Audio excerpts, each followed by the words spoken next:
to Popcorn Planet. I am Andy Signore, and whether you loved WandaVision or whether you hated it, there seems to be one thing we all agree upon. Whether you're Team Wanda or Team Vision, all of us can unite on the fact that they absolutely wasted Evan Peters' Quicksilver by turning him into a boner joke. I mean, it was just completely ridiculous. So much so, in fact, that now Save Quicksilver is trending all over Twitter. Now, I'm going to go through this, and I'm also going to talk about the fact that apparently even Elisabeth Olsen herself was confused and assumed this was the Fox version of Evan Peters. We're going to break all of that down for you and what the reaction is online, but I do want to react again to this show, WandaVision. Now, when I reviewed this for you, which I know is going to be a divisive review because I called a lot of you out, I'll be honest, I did do that for more views. I knew that would get more engagement in the comments. I stand by everything I said, but it wasn't a very good review. I'll be honest. It wasn't a good review because I did get too upset with you guys versus sort of just tell you what I really felt. And as I've saddled with the show now, and it's not 4 a.m, and I've sat with it for a few days, is it the worst show I've ever seen? No, definitely not. But was it a disappointment? Yes, I still think it was a disappointment. And I think as we've talked about it on numerous episodes I've done here, we did a whole Nerd Wars where we talked about it, and it was a really great conversation. Was it worthy? I implore you to check that out if you want to have a more in-depth with a bunch of fans talking about it back on either side of the coin. What really summed up that conversation at the end was one of my investors in the channel, David March, was pointing out sort of the red herrings. And sort of when you write a book, as I sort of said, but he said it more eloquently and helped clear it up for me. When you write a story or a book, you can't just set out red herrings and not have them pay off. And that to me really sums up the biggest problem I had with WandaVision. You can tell as the creator Jack Schaefer's out there sort of talking about the show, it really does feel like she was a little bit in over her head. She wasn't prepared for all the fan theories that were going to come about. She wasn't prepared for sort of how Marvel does this. Doesn't mean she can't learn and be better.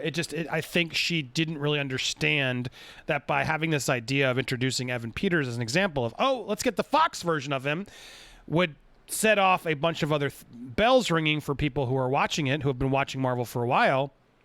And it's one thing to put out a red herring if you're going to then do something else even bigger or better to sort of distract them. But when a show is filled with red herrings, and red herrings are just like little teases and things like, oh, I know a space engineer, I should call him. All these little things that they were peppering out to sort of say, ooh, what's that going to mean? Little things that you want payoff to have. It's like, as I've said in streams, you don't mention in Gremlins, don't get it wet. But the fact that you would say that in a movie and then not get them wet would be a massive disappointment for anybody who's watching it. You want to set these little red herrings or these sort of little, nods that you're going to pay off later. It happens in every movie and show you watch. And it always makes it more invested because you're like, oh, whoa, that thing I wasn't thinking then that they sort of dropped cleverly early is now happening now. And whoa, it's really, that's exactly what I wanted. It happens so often in movies where it's like the finale that the heroes are avoiding happens just so you have that big action set piece. And then, of course, they figure out another way to stop it.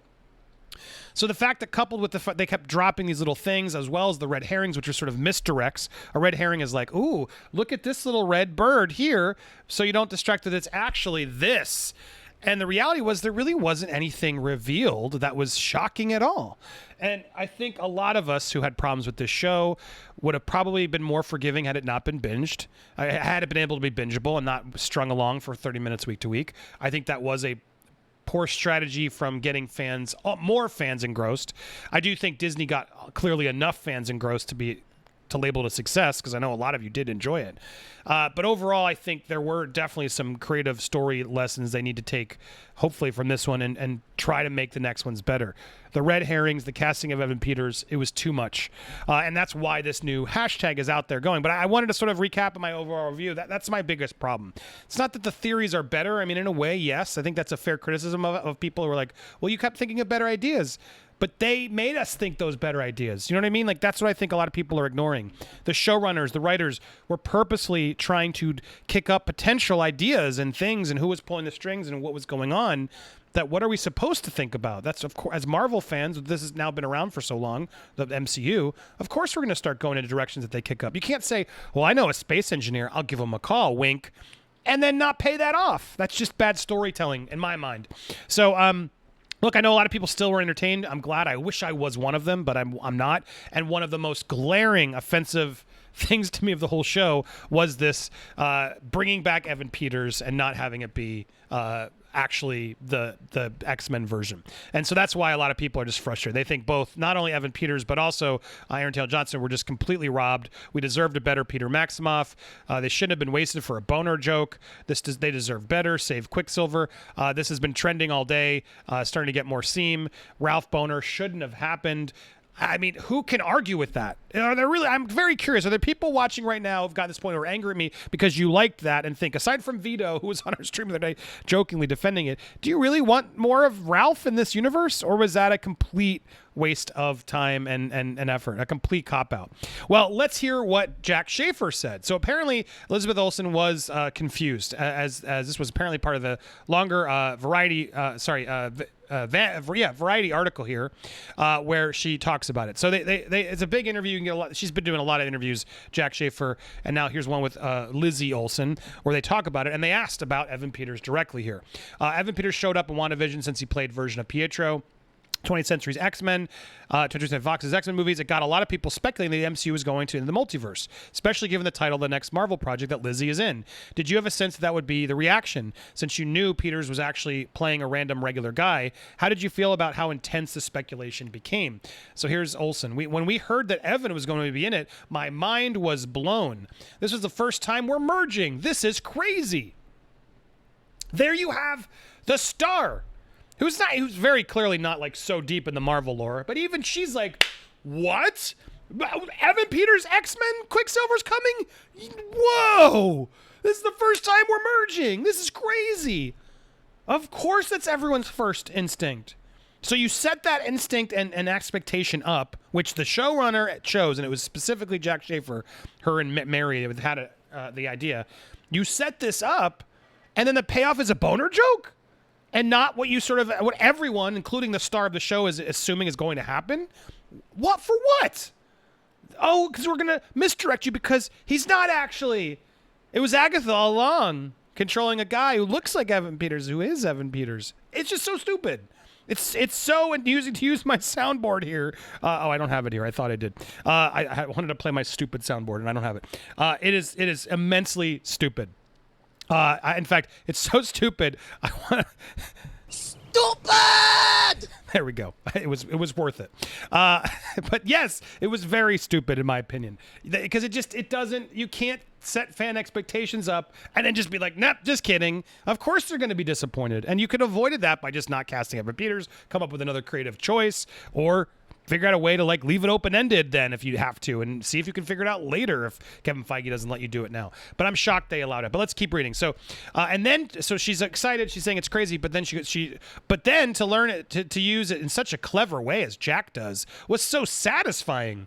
Working with Evan playing this version of Pietro was just so fun and weird and funny. And oh God, Jack, I loved it so much. I'm so grateful for that. She's such a pro and such a nice person here. But it's like weird. It was not satisfying for anybody. What was satisfying about it? There was nothing satisfying about, it's just Evan Peters is another person in this world as just a random dude. That's satisfying. He's just been in the house. So here's Jack's response. It was an early idea that Mary and I had in the writer's room, was so behind. It brought us so much joy and delight. The possibility that we could do this thing. It's one of the few things in the series that I was like, yeah, I was expecting a really big reaction. Everything else, I've been sort of floored by the enormity of the reactions, but that was just the thing that I've been sitting on for 2 years, just being like, just wait. Just wait for what? What payoff was worth it? Just wait for the big boner joke. We got you. If she had said, look, this was just a big F you to fans who over-speculate. We wanted to sort of put them on a wild goose chase and then be like, see ya. Sorry, you guys suck. If she at least acknowledged that, then at least I'd be like, okay. I don't like that, but fair enough. Well played. But no, what was satisfying about it? Just wait. I don't even understand. Please educate me down below. A lot of fans really took Peters playing Pietro to mean something significant for the MCU. Yes, including Elisabeth Olsen, which you just said. People wondered, does that mean Ian McKellen is going to show up or Patrick Stewart? How much of that kind of reaction factored into all your thinking? Naively, I didn't expect people to get carried away in that way. I'm curious to hear what Lizzie has to say about this, but we didn't anticipate the show would drop after a full year of an MCU drought in the middle of the pandemic. I think we're so delighted by the response and so happy. I think especially about the emotional response and how our discussion of grief has been embraced. I can speak for my writer's room. I think that was our chief motivation and guiding light, and then all the other things are the fun of it. I couldn't have anticipated, I don't know, maybe Mary and Kevin are like, yeah, this is what it's like every time, but I'm like, these theories are crazy. So it wasn't that crazy because you weren't creative enough to come up with them. Like, crazy why were they crazy? Tons of possible things you could have done that I do think would have made even the fans who loved your show even go, whoa, and then the fans who were expecting that to be like, yes, payoff, thank you. So it wasn't that it was not part of my thinking. Also, that's not my department. I'm lucky enough that I got to get to hear the other projects, and sometimes I'm involved and there's conversations. I know a little bit about all the things that Lizzie's been up to, but that's a bigger, fancier thing, what you're asking about. And then, Lizzie, what did you feel about, how do you feel about the idea that somehow Michael Fassbender was going to appear as your father, who wasn't actually your father?